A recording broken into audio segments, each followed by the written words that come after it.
अब ऐसे ही गिनोगे तुम लोग आज। चलिए अगला कौन है बताओ। कंपनी लिमिटेड बाय गारंटी थी, अब क्या बनना चाहती है, limited by shares. Limited by guarantee होगी तो आपको याद होगा शेयर वेयर नहीं होगा। अब लिमिटेड बाय शेयर्स बनेगी तो वही लाइन आएगा, the companies authorise share capital is ₹1,00,000 divided into 10,000 equity share of ₹10 each. ये लाइन आएगा लिखा हुआ अब, लेकिन पहले तो वो गारंटीड अमाउंट लिखा आता था, याद है ना, limited by guarantee into limited by shares. तो शुरू करें। अच्छा ये भी शुरू से था या 2016 में ही हुआ, ये भी 2016 में हुआ। तो सबसे पहले मुझे लगता है ना लॉ हमें ढूंढना पड़ेगा, और लॉ अगर देखेंगे तो एसआर तो है, प्लस मुझे लगता है यहाँ भी आरओसी अप्रूवल है। तो अगले पेज पर आरओसी अप्रूवल है क्या? आईएनसी 27 लगाया फिर से, मुझे लगता है आरओसी के लिए आईएनसी 27 ही चल रहा बार बार। आ जाओ, याद रखना है ये हर कंपनी ऐसा कर सकती है, सिर्फ किसको छोड़ के, सेक्शन 8 कंपनी को छोड़ के। सेक्शन 8 कंपनी ऐसा नहीं कर सकती। देखो लिखा ना, any company other than the section 8। अगर वो चाहे तो कंपनी लिमिटेड बाय गारंटी से लिमिटेड बाय शेयर्स बन सकती है। बस अब आपको क्या करना पड़ेगा, गारंटीड अमाउंट को कन्वर्ट करना पड़ेगा किस में, शेयर कैपिटल में। मान लो उस कंपनी का गारंटीड अमाउंट 5 लाख था, तो अब क्या लिखोगे, the authorise share capital of a company या the paid up share capital of a company is ₹5,00,000 divided into 50,000 equity share of ₹10 each. ऐसे लिखना पड़ेगा ना। तो you have to convert the guaranteed amount into share capital, और share capital हमेशा कैसे लिखते हैं, share capital number of shares and face value, है ना। तो इसका मतलब यहां पे आपको क्या करना पड़ेगा, गारंटीड अमाउंट को कन्वर्ट करना पड़ेगा किस में, शेयर कैपिटल में। ये करना पड़ेगा ना। अगर गारंटीड अमाउंट 5 लाख था तो उसको क्या बोलोगे, बोलो, अगर गारंटीड अमाउंट था 5 लाख तो अब क्या लिखोगे, authorise share capital is 5 lakh divided into number of shares कितने, नंबर ऑफ शेयर्स 50,000 और फेस वैल्यू ₹10 ईच। तो ऐसे सब बोलता है ना जैसे नीच बोल रहा हो, है ना। तो अब ऐसे लिख लेना तुम लोग जैसे मैंने लिखा है। तो you have to convert the guaranteed amount into share capital, ये तो करना पड़ेगा ना, तभी तो company will be converted from company limited by guarantee into company limited by shares. एक बच्चा पूछ रहा है स्ट्राइकिंग ऑफ का मतलब क्या होता है। स्ट्राइकिंग ऑफ का मतलब होता है कंपनी का नाम हटा दिया जाता है रजिस्टर ऑफ कंपनी से, और माना जाता है जैसे कंपनी डिसॉल्व हो गई। स्ट्राइकिंग ऑफ चैप्टर आएगा, तुम पढ़ोगे तो समझ में आएगा। Striking off is almost like अ मौत ऑफ अ कंपनी, डिसोल्यूशन, ठीक। किसी को भी कोई दिक्कत लगे तो पूछ लिया करना, है ना। कुछ लोग मैं देखता हूँ एकदम स्टैच्यू ऑफ लिबर्टी बन के बैठे रहते हैं क्लास में, हिलते तक नहीं है। अब बगल वाला हिल जाए तो उसको भी बोलते हैं मत हिल। कुछ बच्चे एक्सप्रेसिव होते हैं और कुछ बच्चे एकदम एक्सप्रेसिव नहीं होते, वो तुम्हें सोचना है, मैं किसी को नहीं बोल रहा हूँ ये बात। तो एक्सप्रेसिव रहिए, थोड़ा चेहरा वगैरह कुछ ऐसे बनाते रहिए जो मुझे लगा कि यू आर अलाइव, है ना। कभी कभी मुझे डर हो जाता है कि मेरे क्लास में कहीं ममीज तो नहीं बैठी हुई है। समझते ममीज, क्या ममीज, पट्टी बंदी वाली, हाँ इजिप्ट वाला ना।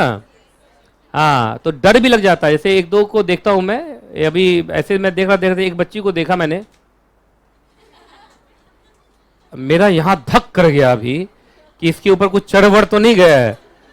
जैसे एकाएक उठेगी कहेगी तुझे डिजॉल्व करती हूँ रुक। तो प्लीज ऐसा भयानक चेहरा मत बनाइए और मुझे पढ़ाने दीजिए।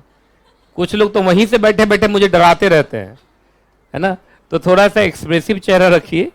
अच्छा मैं किसी एक को नहीं बोल रहा हूँ, ये कोई भी हो सकता है या हो सकती है कि नहीं। तो एक्सप्रेसिव रहिए, अपने जैसे 32 दांत में से कुछ दांत का दर्शन कराइए, खुश रहिए, है ना। अच्छा कुछ लोग ऐसे होते होंगे बेचारे हंसते हैं फिर भी दांत, जैसे मेरा दांत नहीं दिखता है, मैं जब भी हंसता हूँ तो भी नहीं दिखता। एक अक्षय कुमार है, यहां तक दिखता है, देखो अक्षय कुमार का।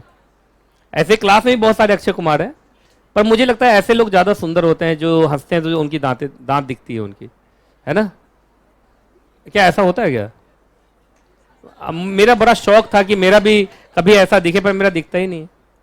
ये अब मैं सोचता हूँ डॉक्टर साहब से मिलूं, कैसे करूं, ये हटवा दूं यहाँ से ऐसे, है मेरा दिखता ही नहीं है, पता नहीं क्यों है।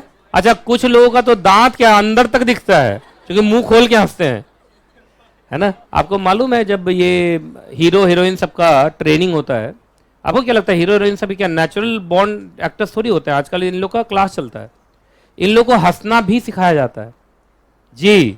आप हीरोइन सबको देखना, जब भी हंसेगी तो इतना मुंह खोलेगी, दांत ऊपर नीचे एकदम दिखना ही चाहिए। मैंने कहा इतना सोच के हंसता है कोई?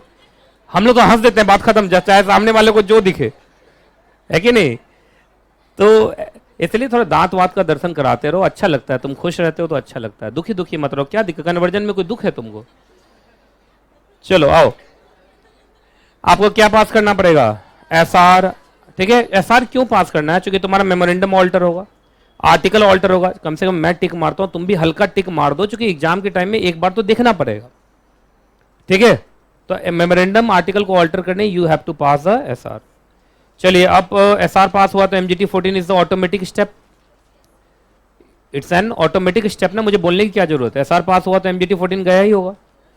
आइए अब आरओसी के पास जाइए और आईएनसी 27 में क्या लगाइए? एप्लीकेशन। एप्लीकेशन कितने दिन में लगाइए? 30 डेज। 30 डेज कहां से गिनोगे? जिस दिन क्या पास हुआ है? एसआर। अटैचमेंट बोलो, यहां लिखो इंक्लोजमेंट का मतलब होता है अटैचमेंट। सबसे पहला ऑल्टर्ड MOA, दूसरा ऑल्टर्ड AOA, तीसरा लिस्ट ऑफ मेंबर, चौथा नंबर ऑफ शेयर्स, पांचवा minimum paid up share capital. इतनी चीजें लिख देना आप, इतनी चीजों को लिख के अटैच कर दीजिए। INC 27 लिखा, 1 2 3 4 5 नहीं दिखाई दे रहा है क्या तुम लोग को? You see what you want to see, है ना? आप वही देखते हैं जो आप देखना चाहते हैं। जैसे छत पे देख नहीं, छत पे कभी जाते हैं, बहुत दूर भी कोई दिख जाता है, अब बहुत देर तक ऐसे देखने की कोशिश करते हैं कि शायद वो भी हमें देख ले, पर ऐसा होता नहीं है। उनके पिताजी देखने लगते हैं फिर, और तुम तुरंत भाग जाते हो। अच्छा, मुझे कैसे पता ये सब? क्योंकि सास भी कभी बहू थी तो टीचर भी कभी स्टूडेंट था, है कि नहीं? चलिए, मेरे आसपास वाले फ्लैट में तुम लोग तो कोई नहीं रहते हो। मालूम चला सो मैं किसी को ऐसे देखता हूँ तो गुड मॉर्निंग सर, बर्बादी हो जाऊंगा मैं तो। अरे ऐसा मैं कुछ करता नहीं हूँ, मैंने मजाक किया है। कहा आप कल होके जरूर सुबह सुबह हम लोग चेक करेंगे कि कहीं आप दिख जाएं। एक पिछले बैच का बच्चा सब मेरे आसपास ही किसी पीजी में रहता था, तो मैं छत पे काम करवा रहा था, तो वहां सर आऊं क्या आऊं ऐसे कर रहा है। मैंने कहा उधर ही रहो, मतलब तुम लोग कुछ भी करते हो लेकिन नहीं। चलिए, एप्लीकेशन लगा दोगे, उसके बाद अगर आरओसी को, if the ROC is satisfied, वो आपको नया सर्टिफिकेट ऑफ इनकॉर्पोरेशन दे देगा। फॉर्म नंबर INC 11A नहीं, 11 नहीं, 11B, है ना? तो ना तो 11 ना ही 11A, इट्स 11B। चलो भाई, ये भी हो गया।